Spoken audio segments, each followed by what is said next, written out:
Ayer en el aeropuerto de París, mientras abordaba el avión presidencial de regreso a Washington, Donald Trump dijo en voz alta lo que ningún presidente de Estados Unidos había dicho jamás sobre el tratado comercial más importante de América del Norte. Preferiría no tener el acuerdo. Nos va mejor como país si no tenemos un TMS, aunque quizá lo firme. Esa frase la pronunció Trump en la cumbre del G7 en Francia. La pronunció exactamente mientras Marcelo Ebrard y su equipo negociaban en Washington la segunda ronda de revisión del tratado. La pronunció con 13 días de distancia antes del 1 de julio, la fecha en que los tres países deben definir el futuro del pacto que mueve 1,6 billones de dólares al año. Y aquí está el detalle que cambia todo lo que parece. Trump no amenazó con retirarse, no dio un ultimátum, no firmó ningún decreto, dijo que preferiría no tenerlo, pero que quizá lo firme. Esas dos frases en la misma oración no son una postura coherente, son una contradicción, y las contradicciones en política tienen un solo significado. Alguien está midiendo el impacto de sus palabras antes de tomar una decisión que todavía no tiene tomada. Quédense conmigo porque en los próximos minutos van a entender por qué esta frase, que suena a amenaza, en realidad revela la debilidad negociadora de Washington. Porque los propios agricultores, fabricantes de autos y gobernadores republicanos de Estados Unidos ya están empujando en dirección contraria a Trump. Y por qué México, lejos de temblar, llega a esta cuenta regresiva con más cartas en la mano de lo que los titulares quieren mostrar. Empecemos por el contexto que nadie está poniendo junto. Trump llegó a la cumbre del G7 en Francia este miércoles 17 de junio. Una cumbre de las 7 economías más grandes del mundo, un escenario global donde cada palabra pesa el doble porque el mundo entero está mirando. Y en ese escenario eligió hablar del TMEC no como un líder que tiene una estrategia clara, sino como alguien que todavía no sabe qué quiere. Preferiría no tener el acuerdo, dijo, y luego en la misma conferencia, pero quizá lo firme. Dos frases que se cancelan mutuamente, dos posturas que no pueden coexistir, y lo dijo en el mismo momento en que su propio equipo negociador, la oficina del representante comercial, estaba en Washington sentado frente a Ebrard discutiendo agricultura, reglas de origen y condiciones de competencia equitativa. ¿Qué clase de señal le manda un presidente a su propio equipo negociador cuando sale a decir en público que preferiría no tener el acuerdo que ese equipo está negociando? No es una señal de fuerza, es una señal de que el ala política de la Casa Blanca y el ala técnica no están coordinadas. Y esa falta de coordinación en una negociación con cuenta regresiva de 13 días es exactamente el tipo de debilidad que México puede aprovechar. Ahora veamos lo que dicen los números, porque los datos contradicen a Trump con una claridad que incomoda. Entre enero y abril de este año, México y Canadá representaron prácticamente la tercera parte de todas las importaciones de mercancías de Estados Unidos. México se consolidó como el primer exportador hacia ese mercado, con más del 16% del valor total. Canadá aportó el 12%. Entre los dos, 28% de todo lo que entra a la economía más grande del mundo viene de sus dos vecinos del TMEC. Trump dijo que no necesita los automóviles de México, pero el 40% de las autopartes que ensamblan las plantas de Michigan, Ohio y Tennessee vienen de fábricas mexicanas. Sin esas piezas, las líneas de producción se detienen en días, no en semanas. Trump dijo que no necesita la energía de Canadá, pero estados del noreste como Nueva York y Michigan dependen del gas y la electricidad canadiense para calefacción en invierno y para sus industrias todo el año. Y aquí viene el dato que los analistas republicanos ya le están poniendo frente a Trump. El 38% de todo lo que exporta Texas va a México. Dallas pierde, Houston pierde, El Paso pierde y Texas, sin su relación con México, no es el gigante económico que Trump necesita para ganar el Congreso en noviembre.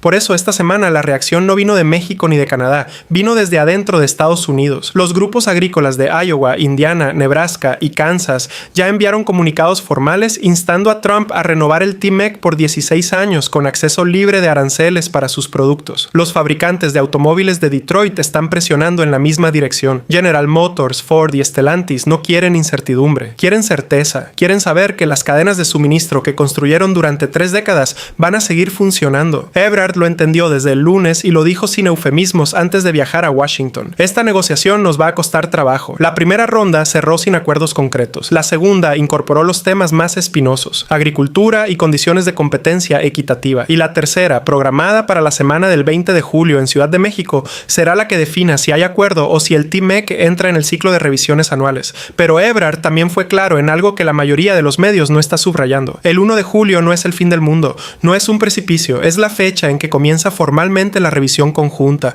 pero el tratado no muere si ese día no hay acuerdo firmado. Lo que sí muere si no hay acuerdo es la certeza, y la certeza tiene un precio económico concreto. El Banco Mundial ya lo advirtió, proyecta un crecimiento de solo 1,3% para México en 2026, por debajo del promedio latinoamericano, y señala las negociaciones del TMEC como uno de los principales riesgos para la inversión. Cada semana de incertidumbre es una semana en que empresas que querían instalar plantas en Guanajuato o Nuevo León esperan antes de firmar contratos. Cada declaración contradictoria de Trump desde París es una semana más de parálisis para decisiones que México necesita que se tomen. Y Sheinbaum lo sabe, por eso su postura no ha variado ni un milímetro desde que comenzaron estas conversaciones. El TMEC se va a mantener. Es mejor estar juntos que separados. El tratado beneficia a los tres países. Lo dijo el 11 de junio cuando Trump lanzó la primera amenaza de no renovarlo. Lo repitió esta semana cuando llegó la segunda desde París. No con gritos, no con confrontación, no con represalias anunciadas en redes. Con la calma de quien sabe que la realidad económica respalda su postura mejor que cualquier declaración en un aeropuerto europeo. Porque hay algo que Trump dijo en Francia que merece analizarse con cuidado. Dijo que la razón principal por la que impulsó el TMEC en su primer mandato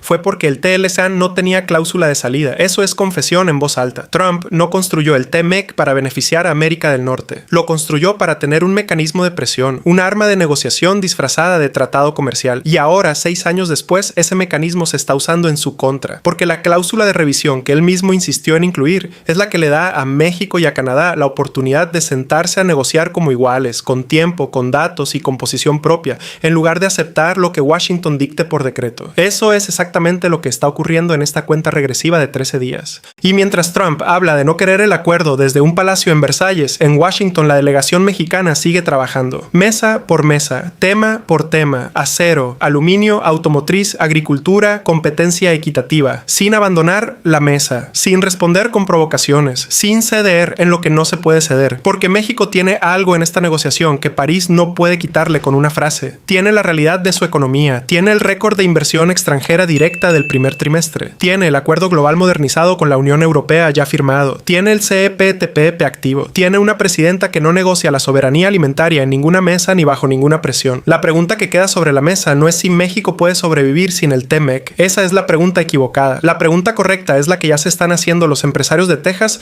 los agricultores de Iowa y los fabricantes de Michigan.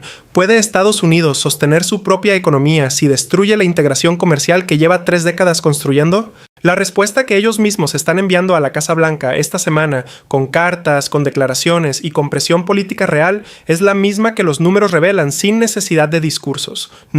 No puede, y eso es lo que Trump sabe, aunque no lo diga en París. Por eso no firmó ningún decreto, por eso no lanzó un ultimátum formal, por eso dijo, prefiero no tenerlo, pero quizá lo firme. Porque entre lo que dice en una conferencia de prensa en un aeropuerto europeo y lo que le van a decir sus propios gobernadores republicanos cuando aterriza en Washington, hay una distancia que los datos ya tienen medida, 13 días, una tercera ronda el 20 de julio, y México en la mesa, con la frente en alto, sin agachar la cabeza, esperando que la realidad económica haga lo que siempre hace. Imponerse sobre el ruido. Seguiremos informando cada paso de esta cuenta regresiva, porque lo que se decida en las próximas semanas va a impactar el empleo, la inversión y el futuro productivo de México durante los próximos 16 años. Suscríbanse al canal, activen la campanita y déjenme su opinión en los comentarios. ¿Creen que Trump al final va a firmar la renovación o creen que esta vez el bluff se convierte en realidad? Los leo a todos.